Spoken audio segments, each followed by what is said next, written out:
Hi YouTube. I thought today I'd stop by and talk a little bit about books and Revelation and ancient thought in general.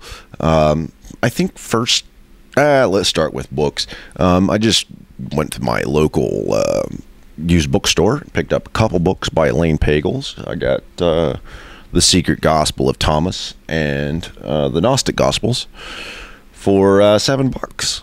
So that was pretty good. And you know, a lot of these places, people really like their religions. So there's a lot of religious texts out there that you can pick up for pretty cheap.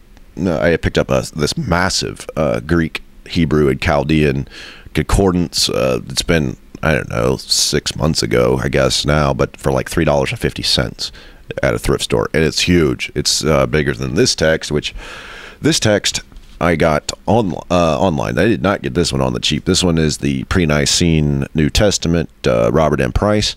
Excellent book, and goes through 54 texts in, well, the New Testament and other texts. And very, very good book. And with this author, Robert M. Price, I found myself with some actual honest disagreements that I consider very honest, where, you know, like we were talking Galatians recently, and he thinks that the first two chapters were a later addition, were a redaction.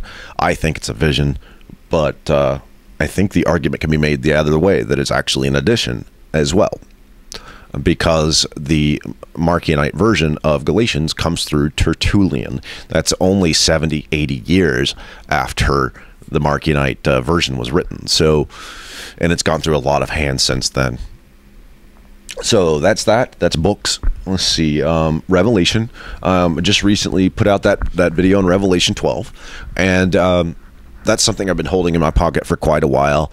I've got a lot of stuff in my pockets, but Revelation 12 is actually very, very complex, and that's one of the complexities, is that it actually gives the birth story for Jesus. And when you deal with ancient people, a lot of times we look at these people as if they lived yesterday, and we try and put ourselves in their shoes and say that, you know, this is how I would do it if I were them. But there's such a huge gap between us and them that it's almost impossible to do without realizing everything else that's going on with these people. You know, in general, I mean, unless you are very wealthy, in general, the average human being, if they could get past childhood diseases or tetanus maybe, or let's see, well, just childbirth in general, if they get past all of this stuff without any major injuries or major diseases or illnesses, then if you were lucky, you lived to be about 30 years old and died of malnutrition. So when we talk about, you know, a gap of 100 years, we're talking about a lot of generations of people in here. Yeah, some people live very old, to be very old, but only if they've got to be pretty wealthy to live to be, you know, 60, 70 years old. They have to be pretty wealthy to do that. And if you're wealthy, you know, 50 is a good number. You know, we're not talking about people that can go to their local grocery store or their local pharmacist. These are people that are scared. These are people that are fighting for survival. And these are also people that, you know, when you talk about the Gnostics, the people that had Gnostic theology, they are, their reality, what is more real to them is heaven and the dome of the sky, or the celestial spheres. That's more real to them than substance. That's where the real stuff is in heaven.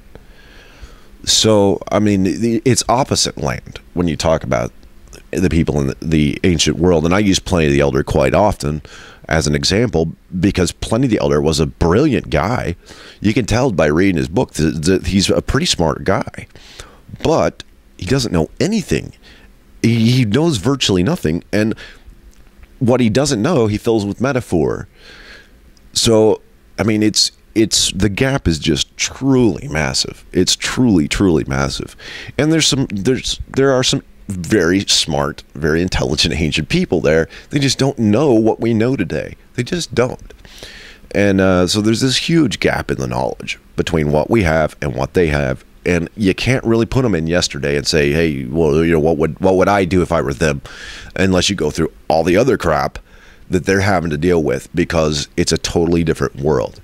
And it like I said, in a lot of ways, it's upside down. It's for the Gnostics, and for a lot of the Gnostic religions, they think that reality is not as real as heaven. Heaven is where the real stuff is. You know, the dome of the sky, that's where the real stuff is. So it's opposite of what we have now. And you know, if you went down and talked to your local, you know, and went down the street and talked to your neighbor who goes to church every week, they wouldn't have a clue as to what these guys are talking about in the first century. Wouldn't have an idea. So I want to throw that out there. Let's see. Oh, back on Revelation. I am working on a redacted version of Revelation that would actually just show the 70 and 71 version. Revelation 12, and I just mentioned this, was very complex, but that was not the initial understanding of the chapter.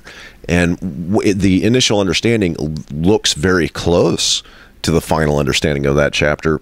However, it also is applicable to a lot of other things, you know. And I had mentioned several months ago about Justin Martyr, how Justin Martyr had mentioned that the Mithras cults used Isaiah and Daniel, and I just asked people, you know, don't discount that. Don't discount that statement, because there could be some truth to that. Well, look, if the Mithras cults had revelation, then we got a whole new ball game.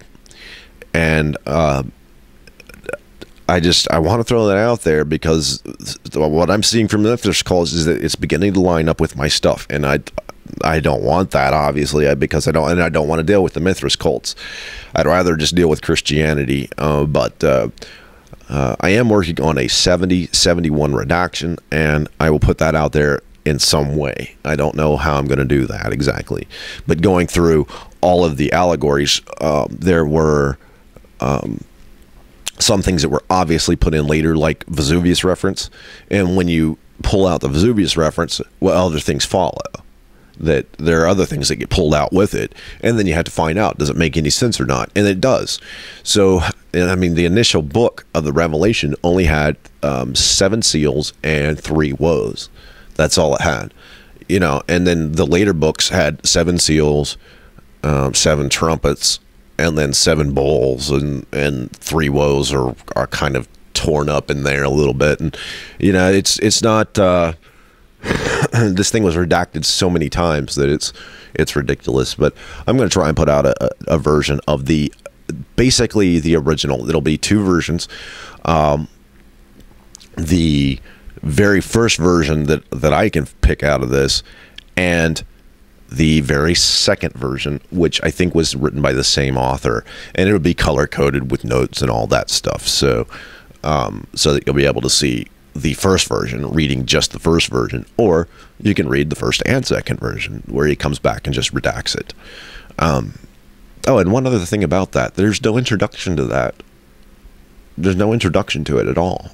And I've been a little bit surprised that there is 0 introduction. There doesn't appear to be anything authentic in the first 3 chapters, which is wild. It all seems to be much later. Now, you know, whether or not this was taken from another book, couldn't tell you. But it does appear to be very Gnostic, Jewish. And so that's that. So I'm going to cut it off here. Oh, yeah, if anyone wants to see what Philo thinks of dreams, I mean, that's Philo's on text on dreams is online, and he's hard to read, basically. You want to go back 2,000 years and teach him how to use a freaking period, you know. But dreams are pretty important to these people. You know, visions and that sort of thing, very, very real. So, yeah, I'm going to get off here. I'll talk at you later. Bye.